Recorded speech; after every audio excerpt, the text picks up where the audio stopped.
Hi hello good morning. Sindhu മോളോസിന്റെ ഒരു പുതിയ വീഡിയോയിലോട്ട് എല്ലാവർക്കും സ്വാഗതം. എന്നോട് വിശേഷം. ഇന്നാൾ ആരാണ്ട് കമന്റ് പറഞ്ഞ സിന്ധു വലിയ തയ്ക്കാരിയല്ലേ ഇതെല്ലാം കീറി കിടക്കുന്നതെന്ന് ഇപ്പോഴാണ് കണ്ടത് കേട്ടോ. ഈ ഇടുമ്പോൾ നമ്മൾ അങ്ങനെ ശ്രദ്ധിക്കുകയല്ലേ. സോറി. തയ്ക്കാൻ എന്തെങ്കിലും മിഷനെ കയറുമ്പോൾ ഇതിന്റെ അങ്ങനെ ഓർക്കത്തുമില്ല. ഇതൊക്കെ ഞാൻ സ്വന്തമായിട്ട് തയ്ച്ച് നൈറ്റി കേട്ടോ. എത്ര വർഷമായി നൈറ്റിയാ ദൈവമേ. അപ്പൊ എന്തായാലും ഇന്നിപ്പം തൊഴിലുറപ്പുണ്ടായിരുന്നു. തൊഴിലുറപ്പിന് പോയിട്ട് ഉച്ചക്കത്തെ ഫുഡ് കഴിക്കാൻ വേണ്ടിയിട്ട് ഇറങ്ങി വന്നേക്കാണ്. അപ്പോൾ ഉണ്ടല്ലോ ഇന്ന് വലിയ എന്നാ പറയുന്നത് സമയമില്ല എല്ലാ കാര്യങ്ങളും കൂടി ചെയ്യാൻ വേണ്ടി. കാരണം എന്താണെന്ന് വെച്ചാൽ നമ്മുടെ കൃഷ്ണൻ അമ്പലത്തിൽ ഉത്സവം നടന്നുകൊണ്ടിരിക്കുകയായിരുന്നു. ആദ്യത്തെ ഒരു ദിവസം എനിക്ക് പോകാൻ പറ്റിയിട്ടുണ്ടായിരുന്നുള്ളൂ. പിറ്റേ ദിവസം മുതൽ എനിക്ക് പോകാൻ പറ്റത്തില്ല ഉണ്ടായിപ്പോയി.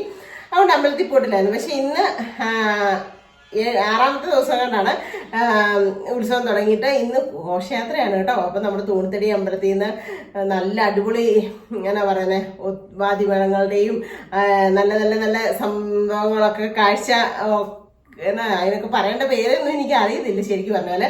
മുമ്പ് അനൗൺസ്മെന്റ് കണ്ടു. അപ്പം ലൈറ്റിൻ്റെ ഒക്കെ ഒത്തിരി പരിപാടികളൊക്കെ ഉണ്ടെന്ന്. അപ്പം വൈകിട്ട് എനിക്ക് എൻ്റെ മനസ്സിലുണ്ട് ഒന്ന് പോയി കാണണം, ജസ്റ്റ് വീഡിയോ എടുക്കണം. നിങ്ങളുടെ മുമ്പിലോട്ടൊന്ന് ഞങ്ങളുടെ നാട്ടിലെ കൊച്ചു ഉത്സവം, അതായത് നമുക്ക് അതാണല്ലോ വരുന്നത്, അത് കാണിക്കണം എന്നൊക്കെ ഉണ്ട് ആഗ്രഹം. പക്ഷെ ഞാൻ ഉണ്ടല്ലോ ഇപ്പം കറക്റ്റ് 1 മണിയാവും വീട്ടിൽ വരുമ്പോഴത്തേക്കും. ചൂർണ്ണമായിട്ട് ഇറങ്ങി വരുമ്പോൾ 1 മണിയാവും. 1:30-1:45 നമുക്ക് കയറിപ്പോയാലും 2 അവിടെ ചെല്ലത്തുള്ളൂ. അതിനുശേഷം വൈകിട്ട് ഇപ്പം ഇങ്ങോട്ട് വരുമ്പോഴേക്കും ഇവിടെ വന്ന് കയറുമ്പോൾ 5 മണിയാവും. പിന്നെ 1 മണിക്കൂർ തലേ എണ്ണ തേച്ചുകൊണ്ടിരിക്കണം. അതും കഴിഞ്ഞ് കുളി വൈകിട്ടത്തെ ഫുഡും എല്ലാം ഉണ്ടാക്കിയിട്ട് എപ്പോൾ ഞാൻ ഓടിപ്പോകും എന്നൊക്കെ എനിക്ക് ഉണ്ട്. പക്ഷെ എന്നാലും എൻ്റെ ഉള്ളിനുള്ളിൽ കാണണം എന്ന് അതിയായ ആഗ്രഹമുണ്ട്. അതിനിടയ്ക്ക് എനിക്കിന്ന് വലിയ വീഡിയോ എടുക്കിച്ചത് നടക്കത്തില്ല. അപ്പം ഞാൻ വിചാരിച്ചു നിങ്ങളോട് ഇച്ചിരി നേരം സംസാരിക്കുന്നത് എന്തെങ്കിലും വീഡിയോ ഒക്കെ ആക്കാം. ഇന്ന് തട്ടിക്കൂട്ട് വീഡിയോ. ഇന്നലെ ഒരു പറ്റുപറ്റേ. ഇന്നലെ ഞാൻ വീഡിയോ എഡിറ്റൊക്കെ ചെയ്ത് എല്ലാം ഇങ്ങനെ ചെയ്തുകൊണ്ടിരുന്നപ്പോൾ എൻ്റെ കൈ എങ്ങനെയോ പക്ഷെ എനിക്ക് ഭയങ്കര മറവിയുണ്ട് കേട്ടോ. ഈയിടെയായിട്ട് ഇച്ചിരി ഏറെ കൂടുതൽ മറവിയുണ്ട്. എങ്ങനെയാണെങ്കിലും ഞാൻ പബ്ലിക്കാക്കി. അതുകൊണ്ടാണ് തോന്നി ഇന്ന് ഭയങ്കരമായിട്ട് തീരെ കുറഞ്ഞു പോയി വ്യൂസ്. ഇന്നലെ അത് ഇപ്പം യൂട്യൂബ് കുറേ കാര്യങ്ങൾ നിബന്ധനകളൊക്കെ വെക്കുന്നുണ്ടല്ലോ, അതുകൊണ്ടാണെന്ന് തോന്നുന്നു. പിന്നെ അതിന് നോട്ടിഫിക്കേഷൻ ഒന്നാമതേ 10, 2000, 3000, 5000 ഒക്കെ പേരാണ് കാണുന്നത്. പക്ഷെ അതിലും മോശമായി പോയി. എന്തായാലും പോട്ടെ. ചേട്ടാ എന്നെ കളിയാക്കിയതാണ് കേട്ടോ ഇന്നത്തെ തമ്മിൽ ഇട്ടിരുന്നത്. വട്ടാടോ ഭ്രാന്താണോ എന്നൊക്കെ. കുളിക്കാണെങ്കിൽ രാവിലെ ആകുമ്പോഴത്തേനും അവിടെ മെത്ത വിരിച്ചു കണക്കാവേ. അതുകൊണ്ട് ഞാൻ അങ്ങനെ ചെയ്തതാണ്. അപ്പം ഞാൻ ഫാൻ ഉണക്കി വെച്ചിട്ട് ഭയങ്കര ചൂടെന്ന് വെച്ചാൽ എന്നെ വിയർത്തൊഴുകുന്നേ ഫാനിൻ്റെ സൗണ്ട്. ഏതായാലും നിങ്ങൾ എൻ്റെ വീഡിയോ കേൾക്കുന്നവർക്ക് എല്ലാവർക്കും അറിയാം. അപ്പുറത്തെയും ഇപ്പുറത്തെയും ഒക്കെ ഇങ്ങനെ സൗണ്ട് മെഷീൻ്റെയും കാര്യങ്ങളുടെയും സൗണ്ടായിരിക്കും ഇപ്പോൾ കുറേ കാലങ്ങളായിട്ട്.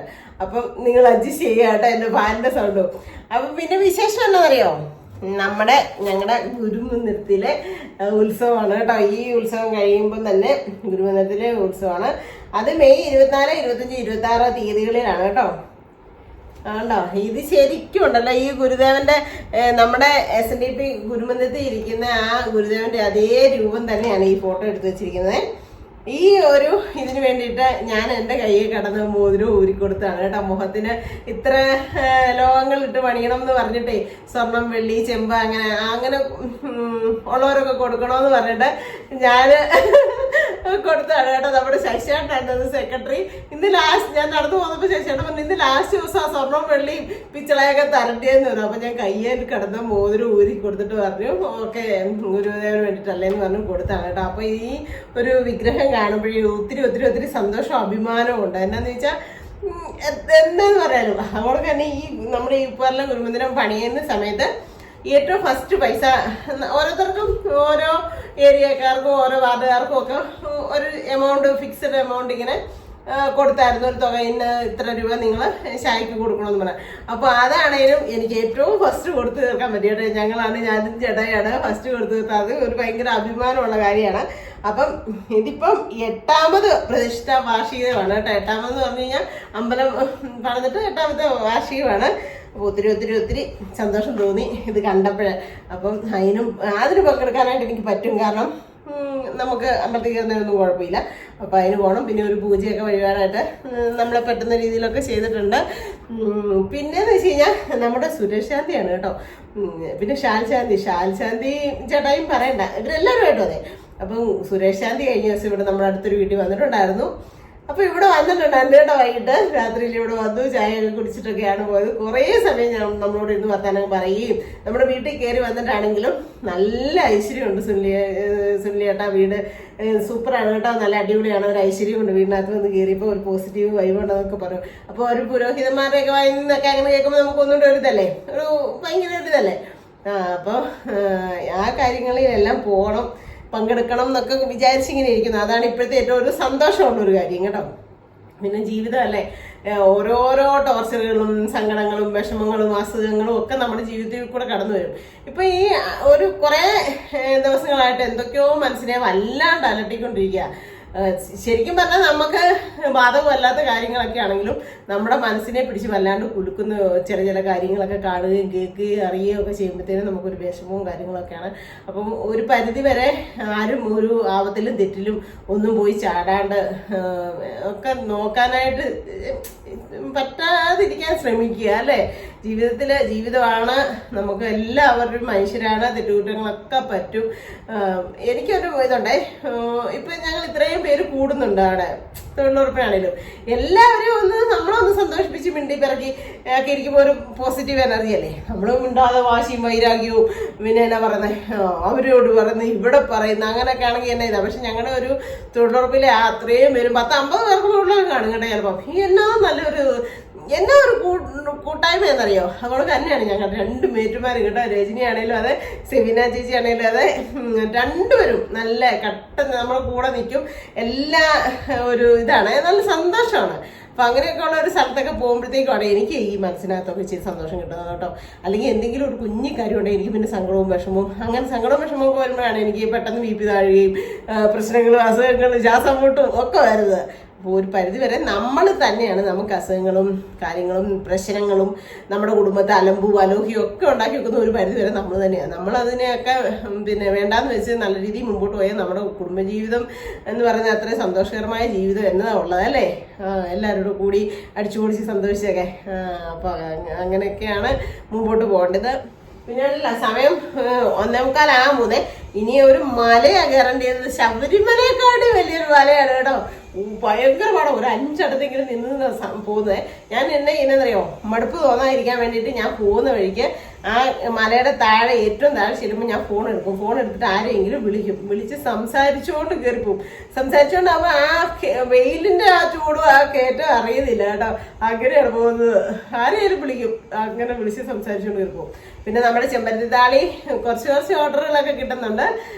എനിക്ക് ഈ ആഴ്ച ഒന്നും പറിച്ച് ഉണങ്ങാനോ പറക്കാനോ ഒന്നും പറ്റിയിട്ടില്ല. കുറച്ച് ഉണങ്ങിയത് മുകളിൽ കിടപ്പുണ്ട്.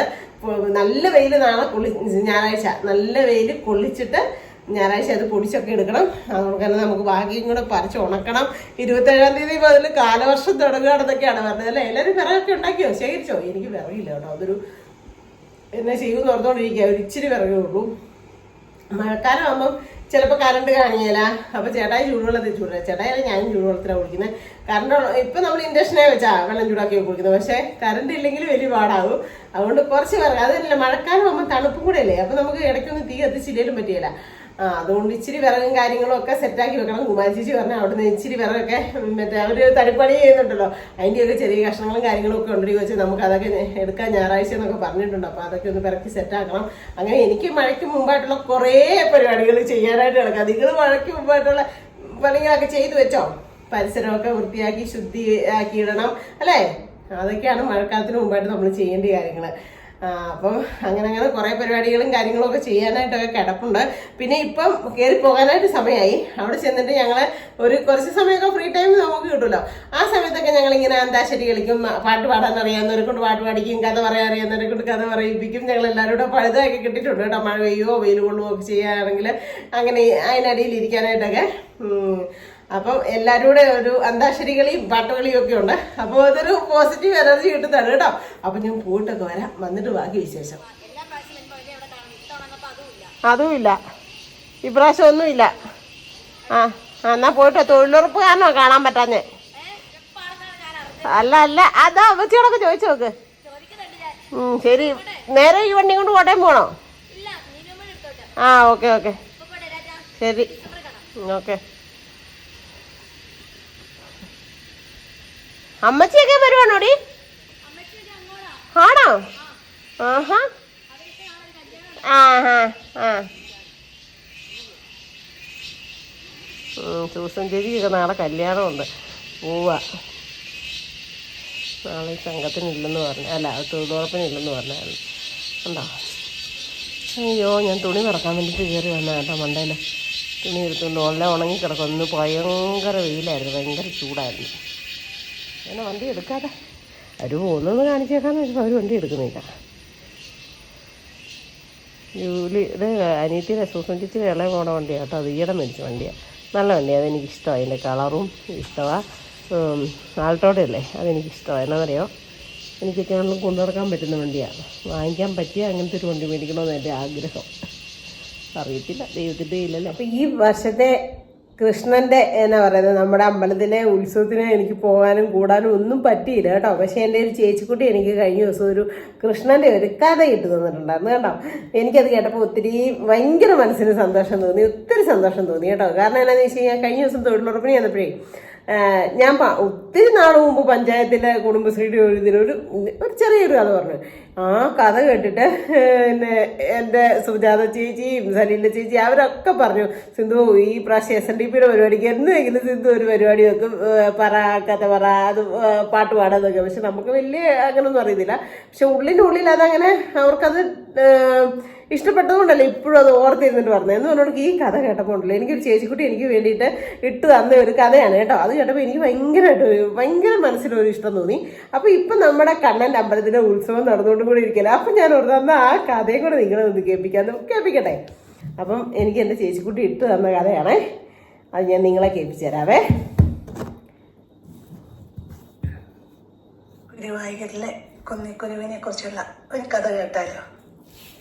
ഒരിക്കലൊരമ്മൂമ്മ ഗുരുവായൂരപ്പനെ കാണാനായിട്ട് പുറപ്പെട്ടു.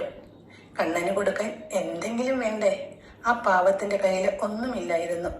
അപ്പോഴാണ് മുറ്റത്ത് നിൽക്കുന്ന കുന്നിമരത്തില് നിറയെ കുന്നിക്കുരു. അമ്മൂമ്മ പോയി അതിൽ നിന്ന് കുറെ ശേഖരിച്ച് അതുമായിട്ട് ഗുരുവായൂർക്ക് പുറപ്പെട്ടു. അവിടെ ചെന്നപ്പോഴുള്ള തിക്കിലും തിരക്കിലും പെട്ട് കയ്യിലിരുന്ന കുന്നിക്കുരുവെല്ലാം താഴെ വീണുപോയി. താഴെ ചിതറിക്കിടക്കുന്ന കുന്നിക്കുരു കണ്ടപ്പോൾ അമ്മൂമ്മ കരഞ്ഞുപോയി. പകച്ചു നിന്ന അമ്മൂമ്മയെ ആരും ശ്രദ്ധിക്കുന്നുമില്ല. അവരവര് കൊണ്ടുവന്ന സാധനങ്ങള് ഞാൻ ആദ്യം എന്ന മട്ടിൽ കണ്ണന് സമർപ്പിക്കാനും ഭഗവാനോട് ഓരോന്നും ആവശ്യപ്പെട്ടുകൊണ്ടുള്ള ലിസ്റ്റുമായിട്ട് അവർ തിരക്കുകയാണ്.